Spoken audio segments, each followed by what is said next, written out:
রব্বুল আলামিন বলেন, ইন্নাল্লাহা আশতারা মিনাল মুমিনিনা আনফুসাহুম ওয়া আমওয়ালাহুম বিআন্না লাহুমুল জান্নাহ। একটু চিৎকার মেরে বলেন আল্লাহু আকবার।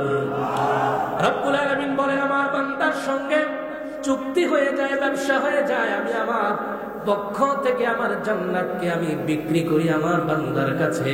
কোন জিনিসের মাধ্যমে না, দুইটা জিনিসের মাধ্যমে আমি আমার বান্দার সঙ্গে লেনদেন করি। আমার জান্নাত দিয়ে আমি লেনদেন করি আর বান্দার কাছে চাই দুইটা জিনিস। জোরে বলেন কয়টা? আরো জোরে বলতে হবে কয়টা? দুইটা জিনিস দিয়ে লেনদেন করি। এক নাম্বার, বান্দার জান, জীবনটা আমি আল্লাহ তাকে দান করেছি।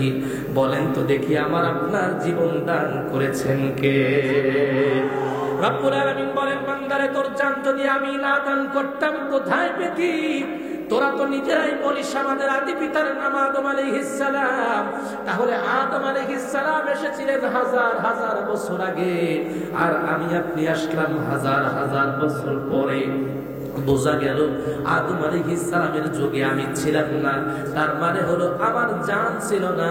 আমার রূহটা রব্বুল আলামিন তৈরি করেছেন সবার আগে আদম আলাইহিস সালামকে, এরপরে আমাদের রূহকে। কিন্তু এই জিসিম, এই রকম শরীর বানিয়ে পৃথিবীতে পাঠান নাই, ধারাবাহিক পাঠাতে পাঠাতে বর্তমানে আমাকে আপনাকে পাঠিয়েছেন। বোঝা গেল এখনকার আগে আমরা দুনিয়ায় কেউই ছিলাম না। কথা বল ঠিক কিনা? রব্বুল আলামিন বলেন, হাল আতা আলাল ইনসানি হিনুম মিনাদ দাহরি লাম ইয়াকুন শাইআন মাযকুরা। এ পৃথিবীর মানুষেরা, তোমার কি মনে পড়ে না? তুমি কি দেখো না? তুমি কি খেয়াল করো না? এই জমিনে তোমার নাম ছিল না, পরিচয় ছিল না, দুনিয়ার কেউ তোমাকে জানতো না, চিনতো না। বলেন দেখি, আপনার নাম যে আব্দুল হালিম, এই পৃথিবীর মানুষকে আগে কোনোদিন জানতো? আপনার জন্মের পরে আপনার বাবা মা আপনার নাম রেখেছেন আব্দুল হালিম, আমার নাম রেখেছেন আনোয়ার শানসারি। এইভাবে বিভিন্ন জনের নাম লেখা হয়, অর্থাৎ জন্মের পরে লিখে দেওয়া হয়, বলা হয়, নামটা প্রকাশ হয়। রব্বুল আলামিন বলেন, পৃথিবীর কোনো উল্লেখযোগ্য কোনো বিষয় তুমি ছিলে না, বস্তুও ছিলে না। সুতরাং নাই জিনিস থেকে, অস্তিত্বহীন জিনিস থেকে অস্তিত্ব দান করেছেন। বলেন তো কে? রব্বুল আলামিন বলেন, আমি তোদেরকে তৈরি করেছি, সৃষ্টি করেছি। ইন্না খলাকনাল ইনসানা মিন নুতফা। আল্লাহ রাব্বুল আলামিন বলেন, আমি তোমাদেরকে সৃষ্টি করেছি নুতফা থেকে। রব্বুল আলামিন অন্য আয়াতের মধ্যে চমৎকার করে ডাক দিয়ে বলেন, সুম্মা খলাকনান নুতফাতা আলাকাতান ফাখলাকনাল আলাকাতা মুদগাতান ফাখলাকনাল মুদগাতা ইযামান ফাকাসাওনাল ইযামা লাহমা। রব্বুল আলামিন বলেন, হে পৃথিবীর মানুষেরা, আমি আল্লাহ রব্বুল আলামিন তোমার বাবার সেই নুতফাকে তোমার মায়ের রেহেমের ভেতরে ঢুকাইয়া আমি রব্বুল আলামিন এক পর্যায়ে পর্যায়ে ক্রমে ক্রমে প্রথমে জমাট রক্ত বানিয়ে ফেললাম, সেখান থেকে একটি গোশতের টুকরা বানালাম, গোশতের টুকরা থেকে আবার তোমার দেহকে বানালাম, স্ট্রাকচার তৈরি করলাম চমৎকার করে, উপর দিয়ে চামড়া দিলাম, হাড্ডি দিলাম, ছাউনি দিলাম, এত চমৎকার করে তোমারে বানাইলাম। এই সমস্ত ভাবে সুন্দর করে অবয়ব কাঠামো দিয়ে তোমাকে তৈরি করে পৃথিবীতে আমি আল্লাহ রাব্বুল আলামিন বের করলাম। আর এত সুন্দর করে বের করেছি, তোমার যে চোখের কোনো আশা করো নাই, তোমার ওই চক্ষু দুইটা দ্বারা তুমি দেখতে পাও। কত মানুষের চোখ নাই, অন্ধ, কিন্তু আমার আপনার চোখ আছে। এই জন্যই চোখটা আমার আপনাকে আল্লাহ পাক রব্বুল আলামিন দিলেন।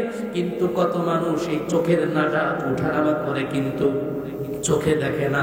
তার জ্বলন্ত প্রমাণ, অনেক মানুষ জন্মের পরে সুন্দর চোখে দেখে, কিছুদিন পর চোখের পাওয়ার কমে যায়, যার কারণে চশমা ব্যবহার করতে হয়। বোঝা গেল এই চোখটা শুধুমাত্র মার্বেলের মতো দেখলে পরেই এই চোখ দিয়ে একটা মানুষ দুনিয়া দেখতে পারে এমন না, বরং এই চোখ থাকার পরেও চোখের ভেতরে দেখার একটা পাওয়ার, জোরে বলেন তো আছে না?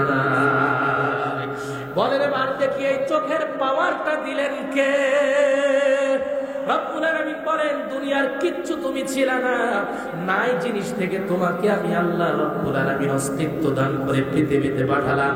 সুতরাং আমি আল্লাহই তোমাকে পাঠালাম।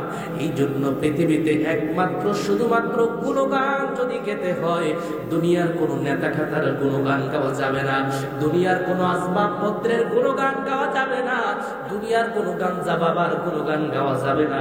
গুণগান গাইতে গেলে বলেন তো দেখি কার গুণগান গাওয়া লাগবে? আজকে প্রশংসা আমাদের মুখ দিয়ে আসে না, প্রশংসা করি দুনিয়ার মানুষের, কিন্তু যে রব আমাকে আপনাকে সুন্দর করে পৃথিবীতে পাঠালেন সেই রবের প্রশংসা হয় না। যে মেম্বার চেয়ারম্যান আমাকে আপনাকে এক বস্তা চাউল দিয়েছে, গম দিয়েছে, ওই মেম্বার চেয়ারম্যানের প্রশংসা করতে করতে মুখে ফেনা তুলে ফেলি।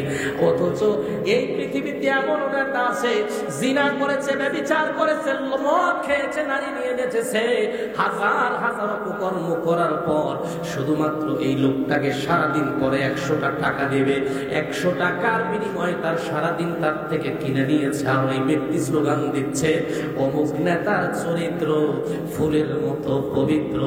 আমি বলি সারাদিন যেই মানুষটা গাঞ্জা খাইলো, সুদ ঘুষ সব খাইলো, অন্যায় অবিচার করলো, রাতের ঘুম হারাম করে জিনা ব্যভিচারের সময় কাটালো, তার চরিত্রটা তো কুত্তার চাইতেও নিকৃষ্ট। শুধুমাত্র 100 টাকার লোভে মুখে স্লোগান দিলা অমুক নেতার চরিত্র ফুলের মতো পবিত্র। আমি বলি তোমার ওই নেতা নামাজ পড়ে না জীবনে এক ওয়াক্ত, গাঞ্জা খায় মোটামুটি 7 ওয়াক্ত। কথা বল, এমন লোক সমাজে আছে না? এদের প্রশংসার অভাব নাই। অথচ যেই রব তোমাকে আমাকে চক্ষু দিলেন, আমাকে তোমাকে সুন্দর হাত দিলেন, পা দিলেন, চলার মতো শক্তি দিলেন, ধরার মতো শক্তি দিলেন, সেই রব্বুল আলামিন আমাকে আপনাকে কথা বলার মতো জবানটা দান করলেন। এই জবান দিয়ে কোনোদিন মালিকের প্রশংসা করতে পারলাম না, মানুষের প্রশংসা করে শেষ করতে পারি না, অথচ মালিকের প্রশংসা হয় না, এমন সমাজে মানুষ আছে না?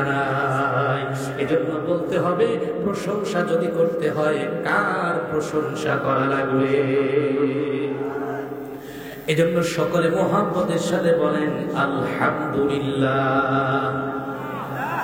এই শক্তি আপনাদের মহান রব যিনি আপনাকে জবান দিয়েছেন, কথা বলার শক্তি দিয়েছেন, এরকম জবান, এরকম কথা বলার মুখ তোমারও আছে, একটা পাগলেরও আছে, বোবারও আছে, খেতে পারে, চলতে পারে, সবকিছু করে, হাসি তামাশা করে, মাগার কথা বলতে পারে না, এমন মানুষ, বোবা মানুষ সমাজে আছে না নাই?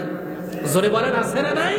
পৃথিবীর কোন ডাক্তার, কোন ইঞ্জিনিয়ার, কোন বিজ্ঞানী, কোন দার্শনিক একজন বোবার মুখে কথা ফোটাতে আজ পর্যন্ত কি কেউ কোনোদিন পেরেছে?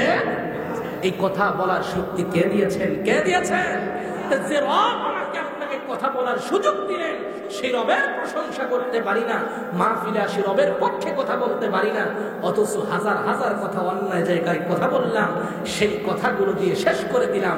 অথচ এই জবানে কথা বলতে বলেছেন আমার রব যে তুমি সরল সহজ কথা বলো। আওয়াজ দিয়ে বলেন সুবহানাল্লাহ। কে বলেছেন? কে?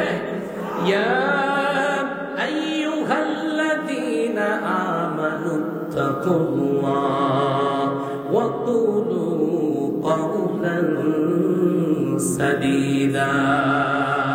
রব্বুল আলামিন বলেন, হে ঈমানদারেরা, তুমি আল্লাহকে ভয় করো। আল্লাহকে ভয় করার পর তোমার জবান দিয়ে যেহেতু কথা বলতেই হবে, কথা অন্যায় কোনো কথা বলো না, মিথ্যা কোনো কথা বলো না। দুশ্চরিত্র ব্যক্তির পবিত্রতার ঘোষণা তোমার মিথ্যা কথা দিয়ে তুমি কখনো প্রশংসা করো না, বরং তোমার এই জবানটা পবিত্র।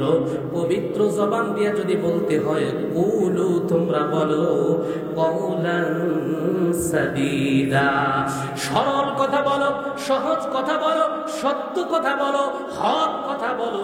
এই নির্দেশ দিয়েছেন, জোরে বলেন কে? আল্লাহ দিলেন এই জবানটা সত্য কথা বলার জন্য, হকের কথা বলার জন্য। আর এই জবান আল্লাহর দেওয়া হুকুমের বিরোধিতা করে, না হকের পক্ষে কথা বলে, টাকার বিনিময়ে জবানকে বিক্রি করে। ও মুসলমান, এইরকম জবান বিক্রিকারী সমাজে আছে না নাই? এজন্য জবানকে কখনো বিক্রি করা যাবে না, হকের আওয়াজ দিতে হবে, কোরআন সুন্নাহর পক্ষে থাকতে হবে। এই জবান যদি আওয়াজ উচ্চারণ করতে হয়, রব্বুল আলামিন বলেন ওয়ারাব্বাকা ফাকাব্বির, তোমার রবের তাকবীর উচ্চারণ করো, জোরে বল সুবহানাল্লাহ। একটু তাকবীর দেন দেখি, লিল্লাহি তাকবীর, লিল্লাহি তাকবীর, মাশাআল্লাহ। আল্লাহ কবুল করুক, বলেন আমিন। এরকম আওয়াজ দিতে হবে শুধু আল্লাহর জন্য, কারণ মুসলমানদের আজ জবানটা একেবারে নির্মূল হয়ে গেছে, মুসলমানের জবানের আওয়াজটা কমে গেছে, যার কারণে এই একই জবান দিয়া শাহজালাল রহমাতুল্লাহি আলাইহি তাকবীর দিয়েছিলেন, আজানের ধ্বনি বাক্য উচ্চারণ করেছিলেন, গৌর গোবিন্দের হাজার হাজার মূর্তিগুলো খান খান হয়ে টুকরা টুকরা হয়ে জমিনের নিচে ধসে গিয়েছিল। কথা কোন ঠিক কিনা? ওই একই জবান, যেই জবান শাহজালাল জামিল রহমাতুল্লাহ আলাইহি আল্লাহ রাব্বুল আলামিন দান করেছিলেন, একই জবান আমার আল্লাহ আমাকে আপনাকেও দান করছেন। আমার আপনার এই জবানে সে আল্লাহু আকবারের তাকবীরের আওয়াজ হয় না, যদিও হয় এই তাকবীরের আওয়াজ দিয়া একটা বিড়ালও দৌড় দেয় না। কথা কোন ঠিক কিনা? যদি ইমানি আওয়াজ দিয়া সত্যিকার অর্থে এই জবান যদি আল্লাহর জন্য খরচ করতে পারতাম, তাহলে ভারত কেন, আমেরিকা কেন, পশ্চিমা কেন, তামাম দুনিয়ার রাশিয়া হোক আর যেই হোক, চীন হোক আর যেই হোক, কেউ কোনোদিন বাংলার দিকে কোনোদিন কথা উঁচু করে বলার সাহস পেত না। আজকে আমাদের আওয়াজ বন্ধ হয়েছে।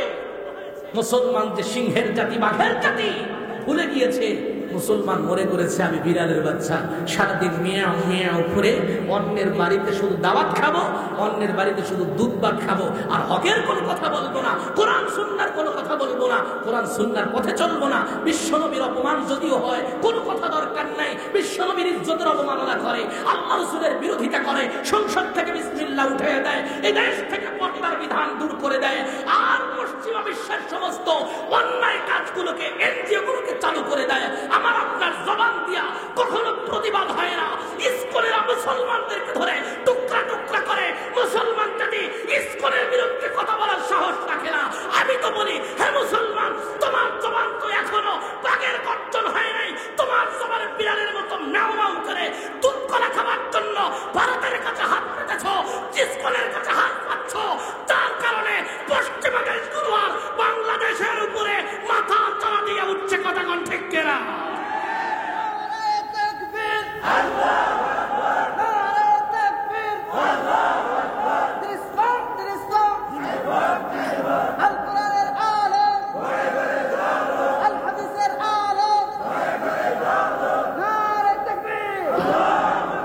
আমার ভাইরা, মন খারাপ হলো নাকি? আমার ভাইরা, আমি অল্প সময় কিছু কথা বলবো। রব্বুল আলামিন আমাদেরকে চমৎকার করে সুন্দর করে জানিয়ে দিয়েছেন, কালামে পাক আমাদেরকে পাঠিয়ে দিয়েছেন। এই কালামে পাকের চাইতে সত্য কোনো কালাম পৃথিবীতে আছে নাকি? একটাও কি আছে? লেনিন আর কার্ল মার্ক্সের তৈরি করা সংবিধান, এই পৃথিবীতে মানব রচিত হাজার হাজার কিতাব আছে।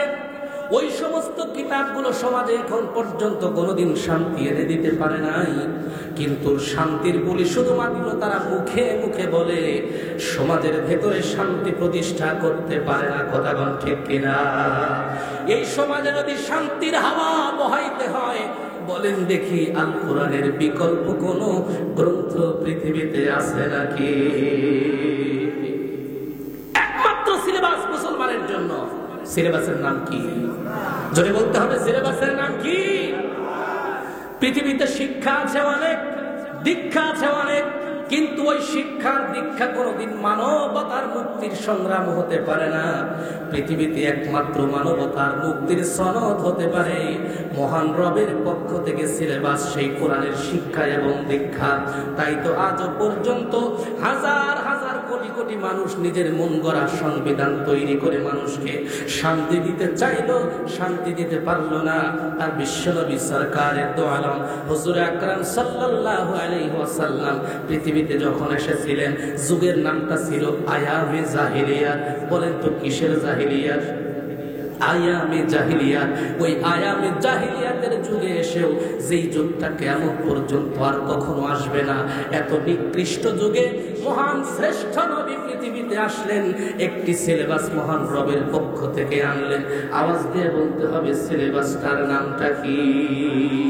এই সিলেবাস দিয়ে আল্লাহর হাবিব সাল্লাল্লাহু আলাইহি ওয়াসাল্লাম তিনি যখন ব্যক্তি জীবন থেকে নিয়ে আন্তর্জাতিক জীবন পর্যন্ত প্রত্যেকটা জায়গায় সংস্কার করলেন কোরআন দিয়া, কোরআনের সংবিধান দিয়া।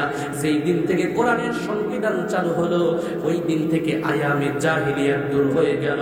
ওই দিন থেকে এই মক্কা নগরীতে এত চমৎকার সোনালী যুগ হয়ে গেল, সোনালী একটা পরিবেশ তৈরি হয়ে গেল যে একটা বাঘ যদি কোন বকরির সঙ্গে যদি একসঙ্গে পানি পান করে, ওই বাঘের ক্ষমতা ছিল না বকরির গলায় আঘাত করবে, বকরিকে কামড়ে ধরবে। এইরকম একটা শাসন ব্যবস্থা কায়েম হয়েছিল একটা সংবিধানের কারণে। বলেন তো সেই সংবিধানের নাম কি? এই সিলেবাসটা যখন সংবিধানে কায়েম, এই সিলেবাস যখন প্রত্যেকটা ঘরে ঘরে কায়েম, প্রতিটা সাহাবায়ে কেরামের দিলে দিলে যখন এই সিলেবাসটা প্রতিষ্ঠিত হয়েছিল, প্রতিটা সাহাবায়ে কেরাম নিজ নিজ ঘরের মধ্যেই এই কোরআনুল কারীমের সিলেবাসটা প্রতিষ্ঠিত করেছিলেন। আপনার আমার এলাকায় হাজারো শিক্ষা আছে, এই শিক্ষাগুলোকে কত সুন্দর করে তারা পড়ায়, তাদের নিজেদের মতো করে পড়ায়। আগে কত সুন্দর করে মোনাজাত ছিল, তুলি দুই হাত করি মোনাজাত, হে রহিম রহমান, কত সুন্দর করিয়া ধরণী মোদের করে সোদান, গাছে ফুল ফল নদী ভরা জল, এইভাবে কত চমৎকার করে মোনাজাত গুলো আমরা আল্লাহর দরবারে পড়তাম। স্কুলের মধ্যে এত সুন্দর কবিতা ছিল। যখন থেকে এই মোনাজাত নামক কবিতা তুলে দিয়া যেই দিন থেকে চালু করেছে, হাট্টিমা টিম টিম মাঠে পারে ঘোড়ার ডিম, খাড়া দুইটা শিং তারা হাট্টিমা টিম টিম, ওই দিন থেকে স্কুলের ভেতরে কোনো শান্তি না। কথা গান ঠিক কিনা? যেই সময় স্কুল চালু হতো, সূরাতুল ফাতিহা শুরু করে তেলাওয়াত শুরু দেয়া যখন স্কুল শুরু হতো, ওই দিন সেই স্কুল জীবনটাও ভালো ছিল। ওই স্কুল থেকে যে মানুষগুলো বাংলা করে বের হইতো, ওই মানুষগুলোর দ্বারা কোনোদিন সমাজের পিতামাতা অসম্মানী হতো না। মুরব্বীদেরকে ওই সময়ের জেনারেল শিক্ষিতরা কত সম্মান আর ভদ্রতার সহিত চলত, সম্মান দিত। যেই দিন থেকে সূরাতুল ফাতিহাকে দূর করে দিয়েছে, এই মুহূর্তে তাদের শিক্ষা ব্যবস্থায় চালু করেছে আর রুম বাথরুম ঘোড়ার রুম সাজে। এই আগার রুম আর বাগার রুম যেদিন থেকে ঢুকিয়েছে, ওই দিন থেকে সন্তান আর সম্মান দেয় না মুরব্বীদেরকে। মুরব্বী দেখলে বাম হাতে সিগারেট, ডান হাতে পিস্তল ছুরি নিয়া মুরব্বীর সামনে ঘরে কথা বল, ঠিক কিনা? বোঝা গেল স্কুলের সেই সিলেবাস মানবতার মুক্তির কোন সিলেবাস হতে পারে? পৃথিবীর একটা মাত্র মুক্তির সিলেবাস হলো, বলেন তো দেখি কোন সিলেবাস? সবাই বলতে হবে কোন সিলেবাস? এই মাদ্রাসার মাহফিল রওজাতুল কোরআন মাদ্রাসা, এইখানে কোন সিলেবাসের বলা হয়? আরো জোরে বলতে হবে কোন সিলেবাস? এই কোরআনের সিলেবাস থাকার কারণে এই মাদ্রাসা থেকে যে সন্তানগুলো তৈরি হয়, এই সন্তানগুলো মুরব্বীর সামনে পিস্তল নিয়ে যায় না। মুরব্বীর লাঠি যদি জমিনে পড়ে যায়, এই মাদ্রাসার ছাত্র গিয়া লাঠিটা আস্তে করে উঠাইয়া মুরব্বীর হাতে তুলে দেয়।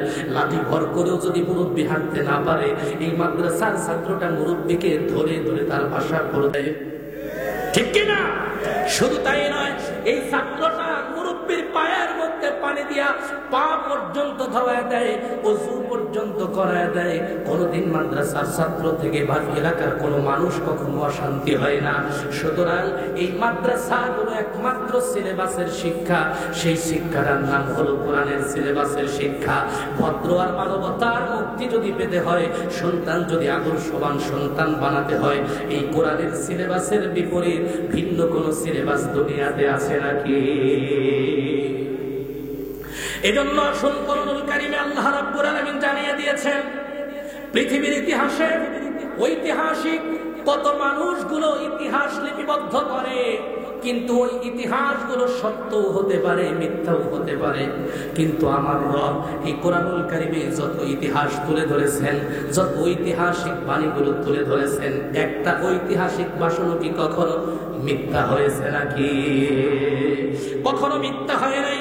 রব্বুল আলামিন জানিয়ে দিয়েছেন, ও পৃথিবীর মানুষেরা শোনো, এই দুনিয়াতে রব্বুল আলামিনের ক্ষমতা হইল সবচাইতে বেশি। রব্বুল আলামিন যদি ইচ্ছা করেন যে কোনো বিষয় কুন বললে ফায়াকুন তাৎক্ষণিক হয়ে যায়। রব্বুল আলামিনের এই শক্তি জোরে বলেন তো আছে না নাই? আরো জোরে বলতে হবে আছে না নাই? আমি আপনি যদি কোনো জিনিসকে বলি তুমি হও, সেইটা কশ্চিন কালেও হবে না। আপনি যদি একটা লোহাকে উপরের দিকে ঢিল ছড়ে বলেন লোহা তুই উপরের দিকে উঠবে, নিচে নামবে না, লোহা বলবে তোমার এই কথা আমার বায়া ঠ্যাঙ্গেও কখনো মানবে না। ঠিক কিনা? আমাকে উপরে ঢিল ছুঁড়েছিস, আমি নিচের দিকে পড়ে যাব, কারণ আমার কাজ এটা, তোর কথা মানার সময় আমার নাই।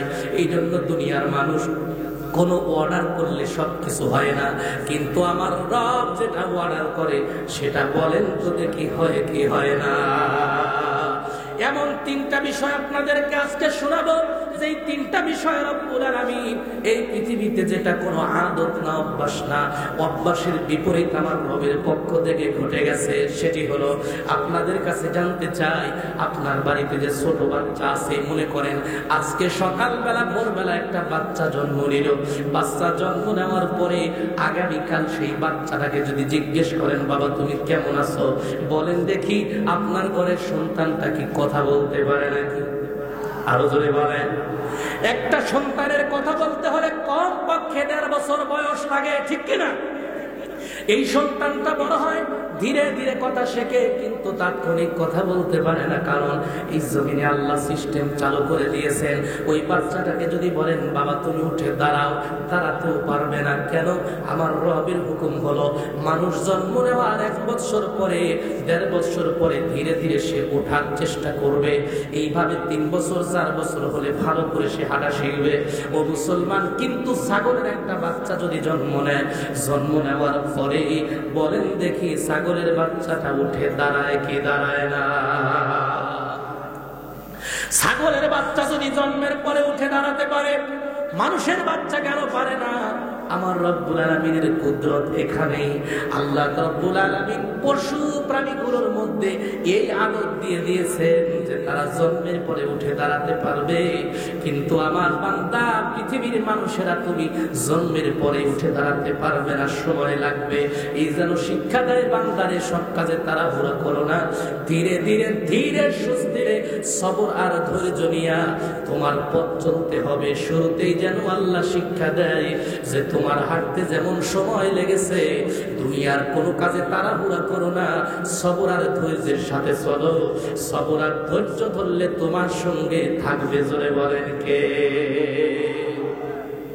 কিন্তু এই পৃথিবীতে ভিন্ন 3টা শিশু আছে, যেই 3টা শিশু পৃথিবীতে জন্মের পরে পরেই কথা বলেছেন। বলেন তো এমন শিশুর সংখ্যা কয়জন? 3 জন অথবা 4 জন। বুখারী শরীফে একটি হাদিস আছে, 3436 নম্বর হাদিস। এই হাদিসের মধ্যে 3 জন শিশুর কথা উল্লেখ করেছেন। এই 3 জন শিশু জন্মের পরে নাবালেগ অবস্থায় দুধের বাচ্চাটা কথা বলেছে। এরকম বলেন তো শিশু কয়জন? আরো জোরে, জোর হলো না? হ্যাঁ, নির্বাচন আসলে এক পুরা বিড়ির লোভে যায়, সারাক্ষণ চিল্লাইতে পারে মার্কাটা কি, হুক মার্কা, কথা বলা। এই আওয়াজটা দিবেন কোরআনের মাহফিলে, যেটা প্রশ্ন করবো উত্তর দিতে হবে। তো যদি এই উত্তর না দেন এখানে, তা আপনি নির্বাচনের কর্মী, এটা বুঝবো কেমনে? বুঝবো যে হ্যাঁ, দুনিয়ায় ওই বিড়ির মোটার কর্মী আপনি, কোরআনের কর্মী এখনো হতে পারেন না। কোরআনের কর্মী হতে গেলে এই কোরআনের আওয়াজ যখন হবে তখন আপনাকে আওয়াজ দিতে হবে, ঠিক কিনা জোরে বলেন? তাহলে বলেন দেখি এই পৃথিবীতে কয়জন শিশু কথা বলেছেন? 3 জন শিশু। তার মধ্য থেকে আল্লাহ নবী সাল্লাল্লাহু আলাইহি ওয়াসাল্লাম বলেছেন, লাম ইয়াতাকাল্লাম ফিল মাহদি, ছোট অবস্থায়, তরুণা থাকা অবস্থায় কোনো সন্তান কথা বলতে পারে না, ইল্লা সালাসা, কিন্তু 3টা শিশু পৃথিবীতে কথা বলেছেন। আল আউয়ালু, 1 নম্বরে হলো ঈসা আলাইহিস সালাতু ওয়াস সালাম। প্রথম নম্বর যেই শিশুর কথা এসেছে তিনি অন্য কেউ নয়, আমাদের পয়গম্বরের আগের নবী হযরতে ঈসা আলাইহিস সালাতু ওয়াস সালাম। জোরে কোন সুবহানাল্লাহ। বাকি আরো কয়জন রয়ে গেল? দুইজন, ওই দুইজনের কথা সামনে বলবো। রব্বুল আলামিন যদি তৌফিক দান করেন, ধৈর্যের সাথে যদি বসতে পারেন, প্রথম নম্বর বললাম ঈসা আলাইহিস সালাতু ওয়াস সালাম। ঈসা আলাইহিস সালামের কিছু কথা শোনা দরকার আছে না নাই? আমি বুঝাতে যাচ্ছি, এই জমিনটা সৃষ্টি করেছেন বলেন দেখি কে? আমাকে আপনাকে কথা বলার শক্তি দিয়েছেন কে? এই জমিনটা কার? আমরা খাই কার? তো আল্লাহর খাই, আল্লাহর পরে আল্লাহর সবকিছু নিয়ে চলি। কিন্তু আমার আপনার জবানে কিছুক্ষণ পর পর জাগ্রত হয় সকল ক্ষমতার উৎস জনগণ। কথা কয় না? বলে কি বলে না? এবার আপনারা বলেন দেখি, সকল ক্ষমতার উৎস জনগণ নাকি সকল ক্ষমতার উৎস আল্লাহ? এ পৃথিবীর মানুষেরা ঈমানকে নবায়ন করো। ঈমান যদি তোমার এটা হয়, সকল ক্ষমতার উৎস জনগণ, এই জমিনে যারা এই আকীদা পোষণ করে তাদের দল যদি আপনি করেন, তাদেরকে সমর্থন যদি আপনি করেন, সাথে সাথে দলের প্রধান যেমন বেঈমান, আপনি কর্মীও তেমন বেঈমান। এ কথা বলেন না কেন? ঠিক কিনা? আল্লাহ বলেছেন সকল ক্ষমতা একমাত্র কার? ওই দেখেন এখন উঠাউঠি শুরু হয়েছে। কি ব্যাপার, গায়ে লাগে নাকি? যেগুলো উঠবে ওগুলো দেখবেন, ওগুলোর কলজার ভেতরে কিন্তু ভেদ করবে। কেন? ও আল্লাহর কথা শুনতে পারে না। ওর নেতা নেত্রী যেটা বলেছে ওইটা ভালো লাগবে। আমার নেতা বলেছে এইটা হলো আসল, এইটা সব ক্ষমতার উৎস। আল্লাহর কথা শুনলে গায়ে অ্যালার্জি হয়। বুঝবেন ওই গাওটা আসল গাও না, ওই গায়ের মধ্যে মূলত মহান রব্বুল আলামিন তার আসল যে এই ব্যক্তির বাবা মার বৈধ রক্ত দিয়ে সে গঠিত হয় নাই। যার শরীরে আল্লাহর কথা ভালো লাগে না, ওর শরীরে বৈধ রক্ত আসে নাই। ঠিক কিনা? আল্লাহ নিজে বলেছেন, উতুল্লিম বাদা যালিকা যানিম। যেই মানুষগুলো ইসলাম বিরোধী হয়, কোরআন বিরোধী হয়, আল্লাহ শব্দ যার ভালো লাগে না, রাসূলুল্লাহর জীবনী যার ভালো লাগে না, সুন্নাত যার ভালো লাগে না, মসজিদ মাদ্রাসা যার ভালো লাগে না, ইসলামের বাণীগুলো যার ভালো লাগে না, ওরা তো পৃথিবীর আসল সন্তান না, ওরা পৃথিবীর অবৈধ জারজ সন্তান। কথা কোন ঠিক কিনা? বেটা তোর নেতার কথা মানলি, আল্লাহ যেটা বলে ওটা মানতে তোর কি লজ্জা হয়? কিসের সমস্যা হয়? আল্লাহ নিজে বলেছেন, আন্নাল কুওয়াতা লিল্লাহি জামিআ। সমস্ত শক্তির অধিকারী একমাত্র বলেন তো কে? কে? রব্বুল আলামিন জায়গায় জায়গায় বলেছেন, সবার মুখস্থ আছে, ইন্নাল্লাহা আলা কুল্লি শাইইন কাদির।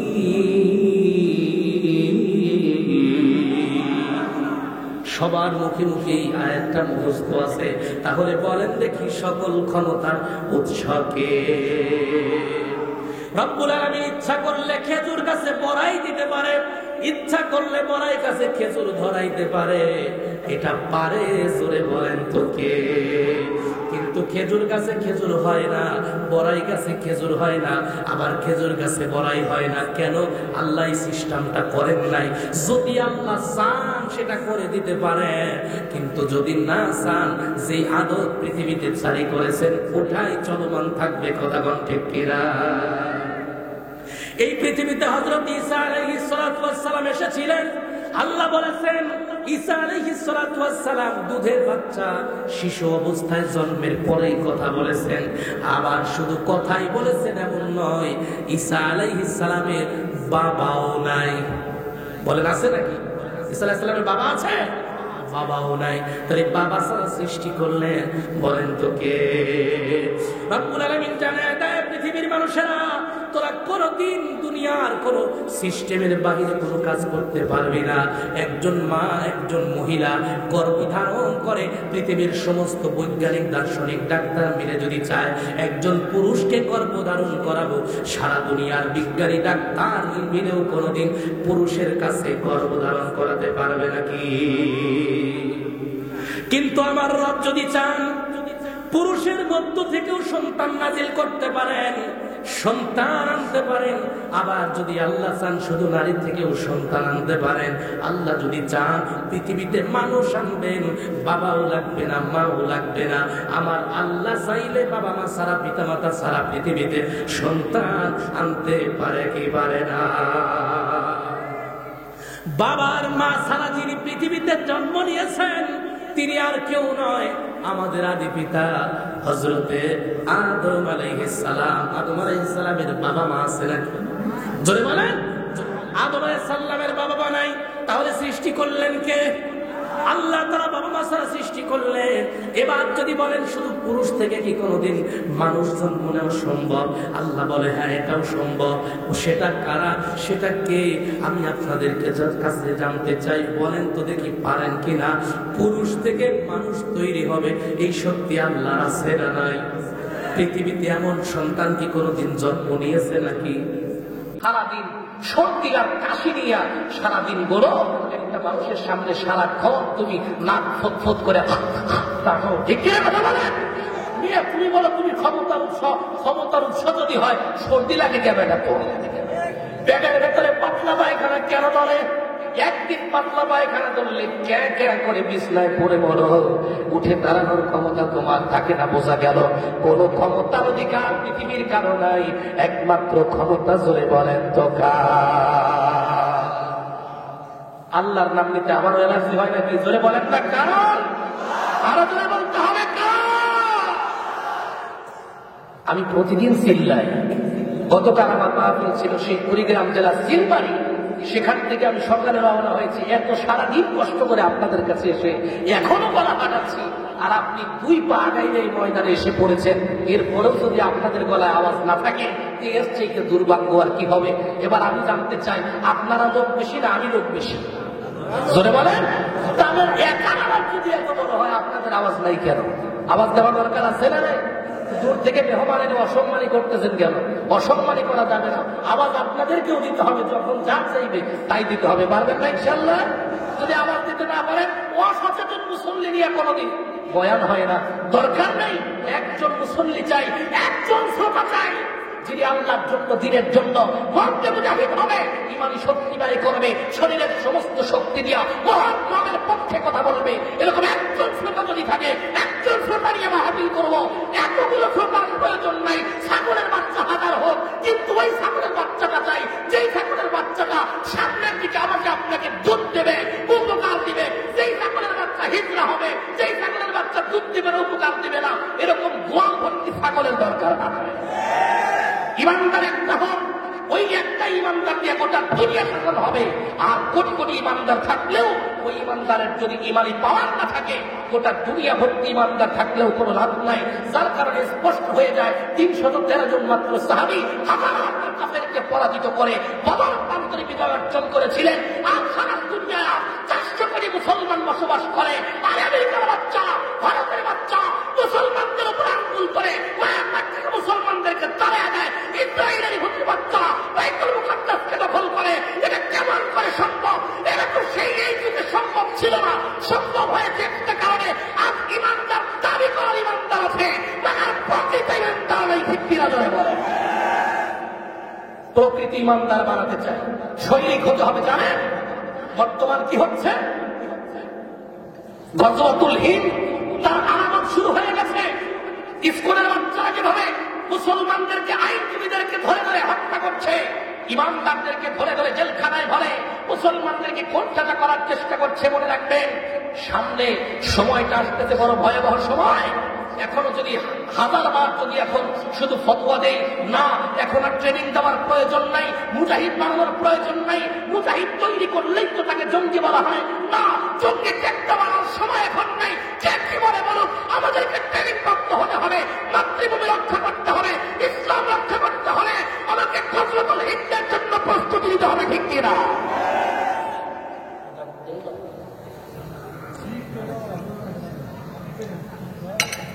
আল্লাহ কবুল করুন। চলে বলেন আমি। আমাদেরকে মর্দে মুজাহিদ হওয়ার জন্য অবশ্যই তৈরি থাকা লাগবে। লাগবে কিনা চলে বলেন? কারা কারা মর্দে মুজাহিদ হতে তৈরি আছেন? একটু তাকবীর, লিল্লাহি তাকবীর। আল্লাহ কবুল করুন, বলেন আমি। এলাকায় হাজার হাজার মানুষ, মর্দে মুজাহিদ কয়জন এসেছেন, আমার আশ্চর্য লাগছে। এজন্য যাত্রা প্যান্ডেল যদি এখানে হতো, এই জায়গার এই মঞ্চের মধ্যে জায়গা ধরতো না। কথা বল ঠিক কিনা? অথচ এলাকার মানুষ আজ ঘুম, তাদের ঘুম শুধু ঘুমোচ্ছে। আরে শুধু ঘুমোচ্ছে এমন না, এটা মিথ্যা কথা, ভুল কথা। ওরা এখনো আড্ডা দিচ্ছে ঘরে ঘরে, রাস্তাঘাটে। কথা বল ঠিক কিনা? যাত্রাঘাটের অনুষ্ঠানে টেলিভিশন আর সিনেমা আর চায় আড্ডাখানায় বসে আছে, কিন্তু কোরআন শোনার জন্য আসছে না। তো এই মুসলমান জাতি দিয়া, অথচ বাবা মুসলমান, নিজে মুসলমান দাবি করে আমি মুসলমান, বলে যায় যদি বলেন আপনি বেঈমান, আপনার উপরে কুরআন উঠাবে। কুরআন কতটা বলবে আমার বেঈমান বললি কেন? আপনি যদি বলেন যে কোরআনের মাহফিলে গেলি না কেন, কোরআন সুন্নাহর পক্ষে গেলি না কেন, কেন তোর এলাকার মধ্যে এত সুন্দর মাহফিল হয় আর তুই কোরআন সুন্নাহর কথা শুনতে যাস না? তোর বাড়িতে কোনো কাজ নাই, খেয়ে কোনো কাজ নাই, রাস্তাঘাটে তুমি ঘোরাফেরা করছো, অথচ তুমি মুসলমান দাবি করো। তোমার বেঈমান বললে তুমি রাগ করো, গোসা করো, তো তুমি তো বেঈমান হতে আর কি বাকি আছে তোমার? কথা বলা। এই জন্য মুসলমানেরা, রব্বুল আলামিন তিনি হচ্ছেন সকল ক্ষমতার উৎস। আল্লাহ রব্বুল আলামিন ডাক দিয়া বলেন, নবী গো, আমি যদি চাই শিশু বাচ্চার কণ্ঠ থেকেও আমি কথা বের করে আনতে পারি। বিশ্বাস যদি না হয় তাহলে তুমি এই মুহূর্তে তাকিয়ে দেখো, ওয়াযকুর ফিল কিতাবি মারইয়াম, আমার কোরআনের মধ্যে, এই কিতাবের মধ্যে তুমি তাকিয়ে দেখো, স্মরণ করে দেই সেই মারিয়াম আলাইহিস সালামের কথা। যেই মারিয়াম পৃথিবীতে এসেছেন, আল্লাহ রাব্বুল আলামিন সেই মারিয়ামের গর্ভে সন্তান দিয়েছেন, কিন্তু কোনো পুরুষ লাগে নাই। কেমন করে রব্বুল আলামিন জানায়া দেন, ওই পুরুষ যখন হযরত মারিয়াম আলাইহিস সালাম ইদিন তাবাদাত মিন আহলিহা মাকানান শারকিয়্যা, মারিয়াম আলাইহিস সালাম ওই যে বাইতুল মুকাদ্দাস যেখানে আজকে রক্ত ঝরছে, ইসরায়েলের বাচ্চারা ফিলিস্তিনি মুসলমানদেরকে মারতেছে, সেই বাইতুল মুকাদ্দাসের কথা আল্লাহ তুলে ধরেছেন। মারিয়াম আলাইহিস সালাতু ওয়াস সালাম সেই মসজিদের একজন পাক্কা খাদেমা ছিলেন। চিৎকার মেরে বলেন সুবহানাল্লাহ। রব্বুল আলামিন সেই মারিয়ামের কথা বলেন, মারিয়াম আলাইহিস সালাতু ওয়াস সালাম নিজের পরিবার থেকে, নিজের আহাল পরিবার থেকে একটু আলাদা হয়ে তিনি এক জায়গায় একটু পূর্ব দিগন্তে চলে গেলেন। সেখানে তিনি হাজত সারবেন বা ইবাদতের জন্য একটু সময় নির্জনে কাটাবেন। এমন মুহূর্তে রব্বুল আলামিন বলেন, ও নবী, আমার ওই মারিয়ামের কথা তুমি স্মরণ করো, শোনো। ফাত্তাখাযাত মিন দুনিহিম হিজাবা, নির্জনে সময় কাটানোর জন্য মারিয়াম আলাইহিস সালাতু ওয়াস সালাম যখন পর্দা ফেলে দিলেন, কেউ তাকে দেখছে না, এমন পর্দার আড়ালের মধ্যে তিনি চলে গেলেন। আল্লাহ রাব্বুল আলামিন বলেন, আমি চাইলাম এই পৃথিবীর মানুষদের কাছে এটা প্রমাণ করতে।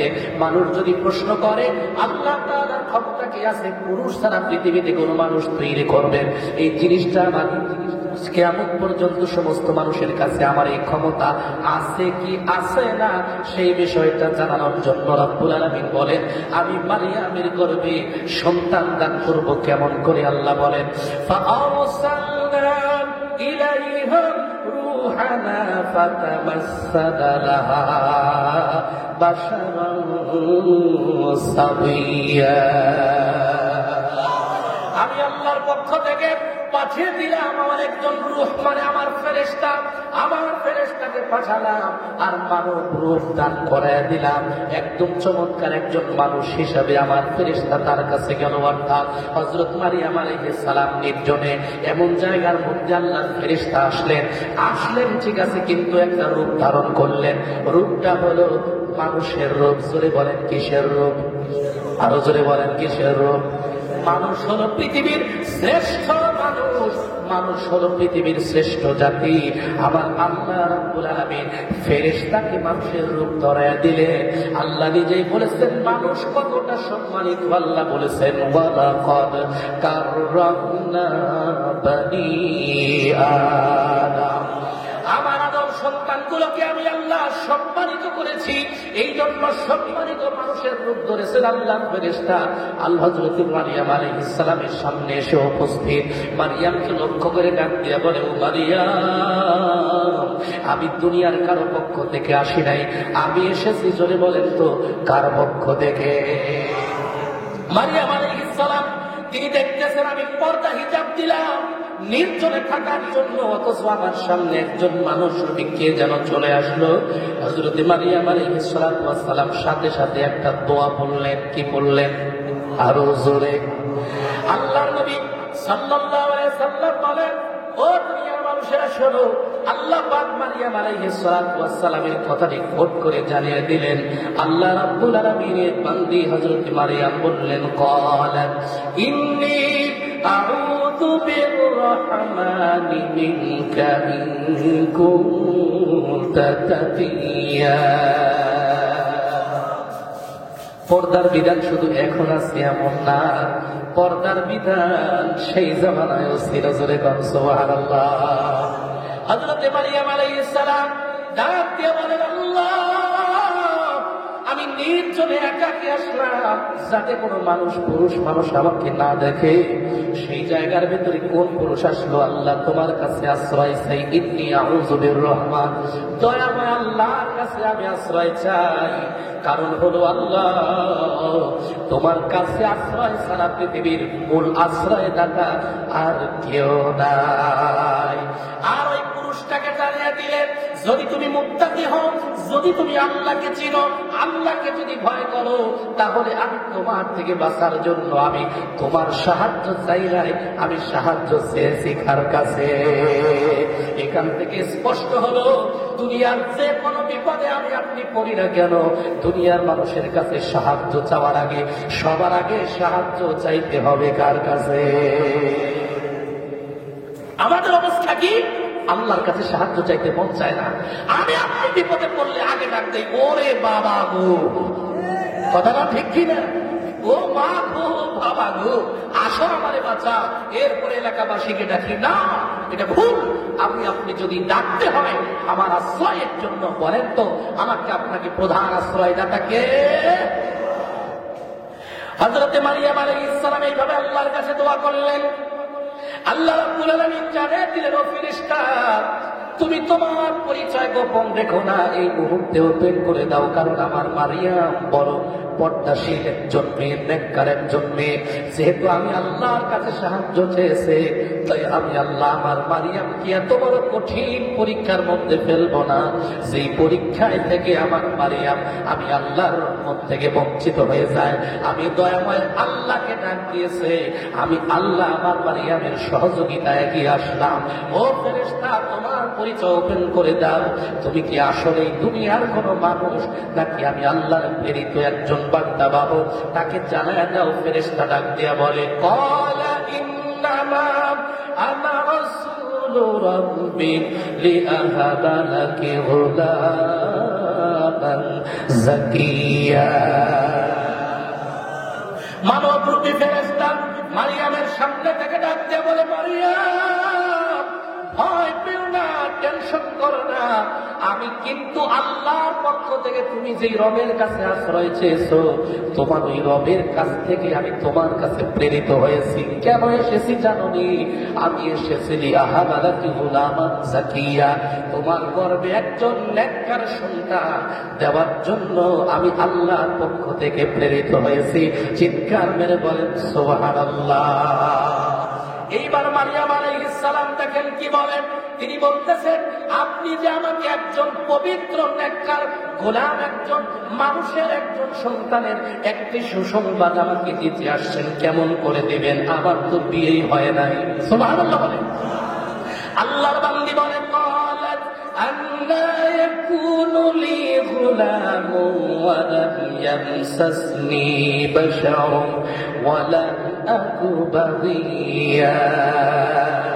আল্লাহর বান্দি ডাক দিয়ে বলেন, কেমন করে আমার সন্তান হবে, অথচ আমার এখন পর্যন্ত কোনো বিয়েই হয় নাই, কোনো স্বামীর সংস্পর্শে আমি যাই নাই, কোনো পুরুষ আমাকে স্পর্শ করে নাই, কেমন করে আমার সন্তান হবে? আবার 2 নাম্বার কথা হলো, আলাম আকু বাগিয়া, আমি তো ব্যভিচারিণীও নই, আমি তো দুশ্চরিত্রা নারীও নই, সুতরাং আমার হালাল স্বামীর স্পর্শও পাই নাই, আবার আমি বেশ্যাও নই, সুতরাং কেমন করে আমার সন্তান হবে? এই দুনিয়াতে সন্তান হয় 2টা বিষয়ের মাধ্যমে, একটা হলো হালাল স্বামী দিয়ে, আর একটা হলো পতিতালয় দিয়ে। কথা বল ঠিক কিনা? লাম ইয়ামসাসনি বাশার দ্বারা উদ্দেশ্য হলো বিবাহিত স্বামী আমাকে স্পর্শ করেনি। ওয়ালাম আকবাদিয়া, 2 নাম্বার হয় হলো অবৈধ সম্পর্কে সন্তান হয়, এটাও পরিষ্কার করে দিলেন আমি কিন্তু ব্যভিচারিণী নই, সুতরাং কেমন করে আমার সন্তান হবে? এইবার রব্বুল আলামিন ফেরেশতাকে জানিয়ে দিলেন, ফেরেশতা মূল কথাটা আমার মারিয়ামের কাছে তুলে ধরো, কেমন করে সন্তান হয়। আল্লাহর পয়গম্বর জানিয়ে দিলেন। আল্লাহর ফেরেশতা এবার ডাক দিয়ে বললেন, ক্বালা কাযালিকি ক্বালা রাব্বুকি হুয়া আলাইয়া হায়্যিন। ও মারইয়াম শোনো, আমার আল্লাহ জানিয়ে দিয়েছেন, আমার আল্লাহর কাছে তোমাকে এই সন্তান যে দিবেন, তোমার কাছে এটা কঠিন মনে হতে পারে, আশ্চর্য মনে হতে পারে, কিন্তু আমার আল্লাহ বলেছেন আলাইয়া হায়্যিন, আমার জন্য এটা অত্যন্ত সহজ। জোরে কম সুবহানাল্লাহ, একটু আওয়াজ দিয়ে বলতে হবে সুবহানাল্লাহ। কাদেরে কুদ রব্বু দানি বরকামাল আনতা রব্বি আনতা হাসবি যুল জালাল। বলেন দেখি সকল ক্ষমতার উৎসকে। মানুষ হিসাবে একজন নেককারিণী মহিলা, তিনিও বলতেছেন যে মানুষের সংস্পর্শ ছাড়া বাচ্চা হয় না, এটা আশ্চর্য হচ্ছেন। আর আল্লাহ বলে এটা আমার জন্য সহজ, মানুষ বলে এটা কঠিন, আল্লাহ বলে সহজ। বলেন দেখি কার কথাটা সঠিক? আল্লাহর কাছে সহজ, বান্দার কাছে কঠিন। বান্দা যেখানে একেবারেই বান্দা যেখানে ভরসা হারায় ফেলে, ওই ভরসা হারানোর জায়গা থেকে আমার আল্লাহর নিম্নমানের শক্তি শোনা। জোরে কম সুবহানাল্লাহ। তাহলে বড় কাজ, কত বড় কাজ করতে পারেন আমার রব। অসম্ভব বলতে আল্লাহর কাছে কিছু নাই, বান্দার কাছে ছোট্ট কাজটা অসম্ভব হতে পারে কি পারে না? আল্লাহ বলে এটা আমার কাছে সহজ।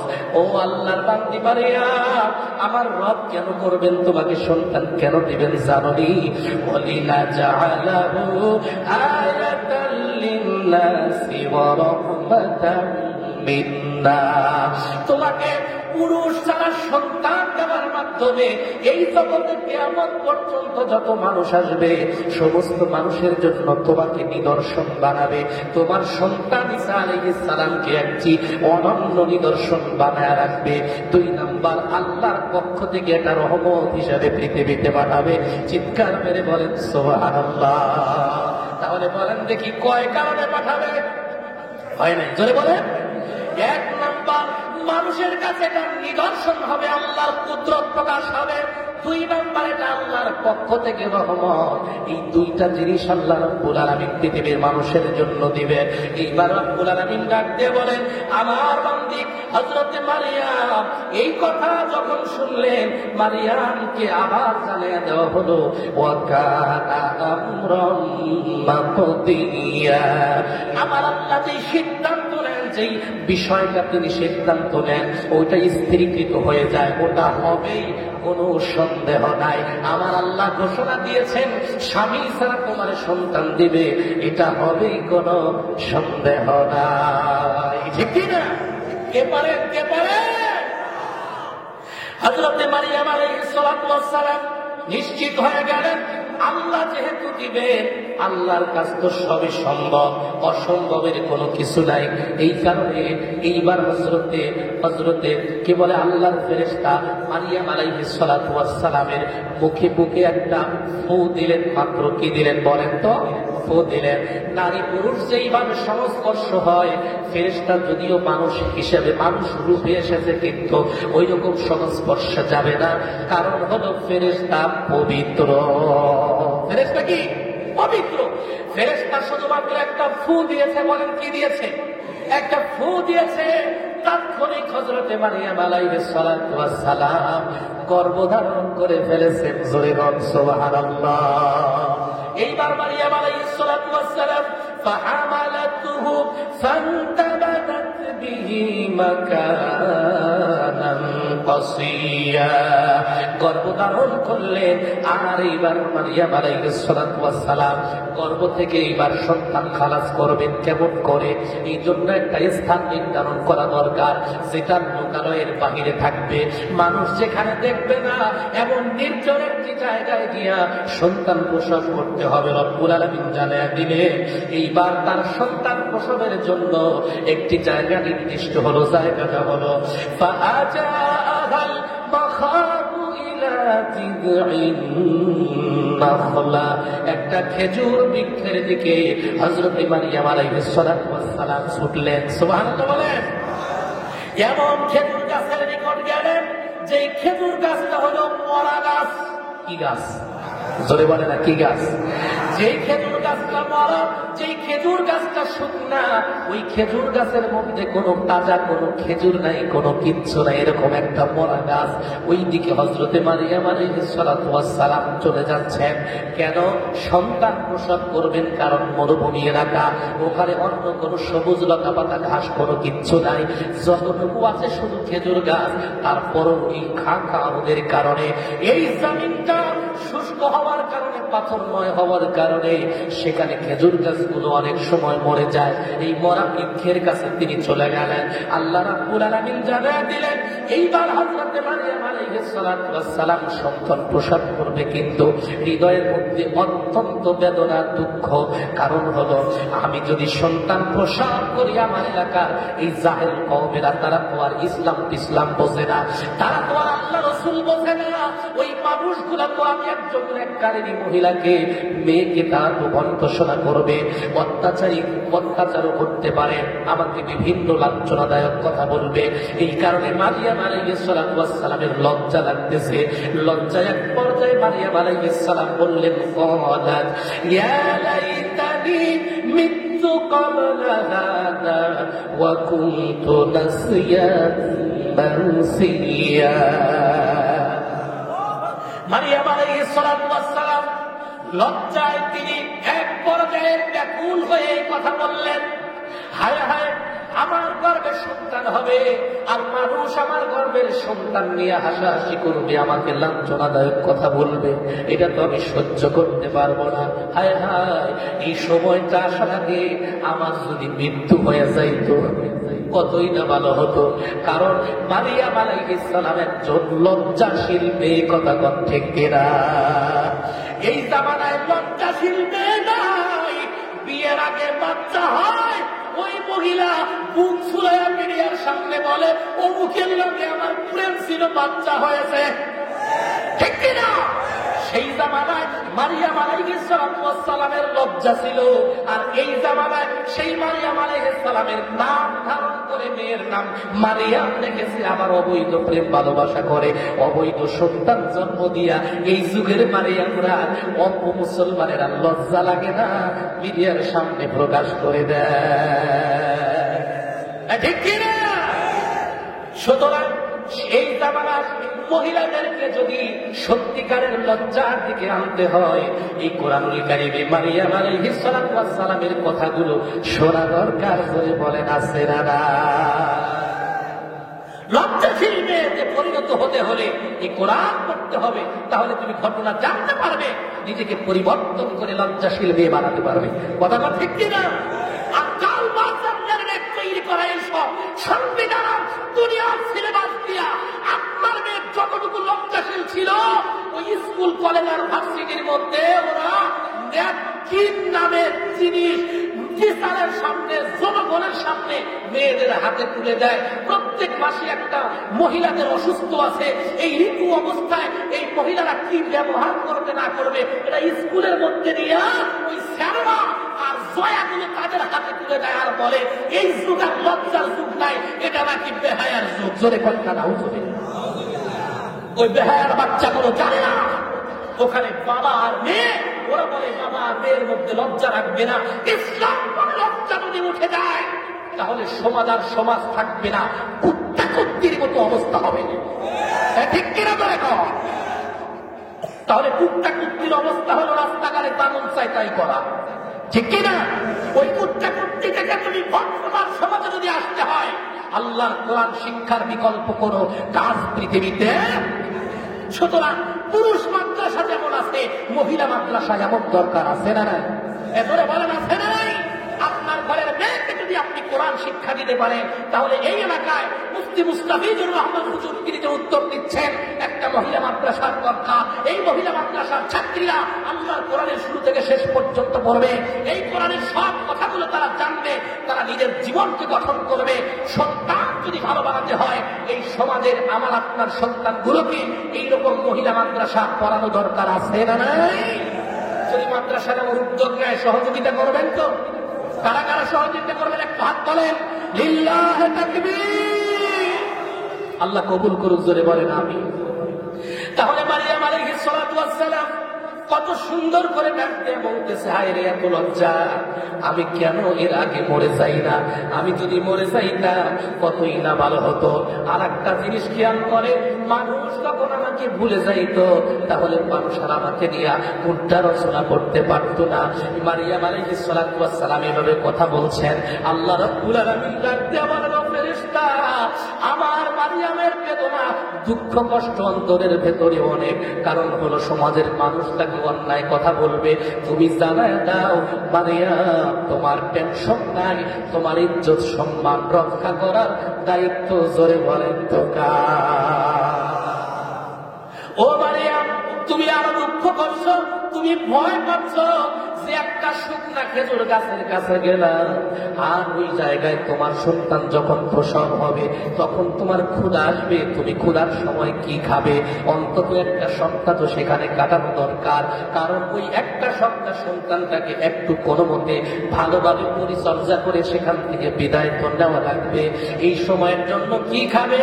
এইবার মারিয়াম দিলে দিলে চিন্তা করতেছেন। আল্লাহ বলেন, ও ফেরেশতা, আমার মারিয়ামকে বলে দাও, রিজিকের দায়িত্ব তোমার না, রিজিকের দায়িত্ব, জোরে বলেন কার? এই মারিয়াম আলাইহিস সালাম বাইতুল মুকাদ্দাসে অবস্থান করা অবস্থায় জান্নাত থেকে আমার রব ফল দিতেন, যেই ফলগুলো বেমৌসুমী ফল, আঙ্গুর ফল, কি সুন্দর সুন্দর ফলগুলো আসতো। মানুষগুলো আশ্চর্য হয়ে যেত, কেমন করে পায়? যেই সময় কোনো ফলের আবাদ নাই, ওই সময় আমার আল্লাহ যদি চান, জান্নাত থেকে ফেরেশতার মাধ্যমে ফল পাঠাতে পারে কি পারে না? মুসা আলাইহিস সালাতু ওয়াস সালামের জামানায় মান্না সালওয়া আসমান থেকে নাজিল হতো। এটাও একমাত্র শুধুমাত্র ক্ষমতা ছিল, জোরে বলেন তো কার?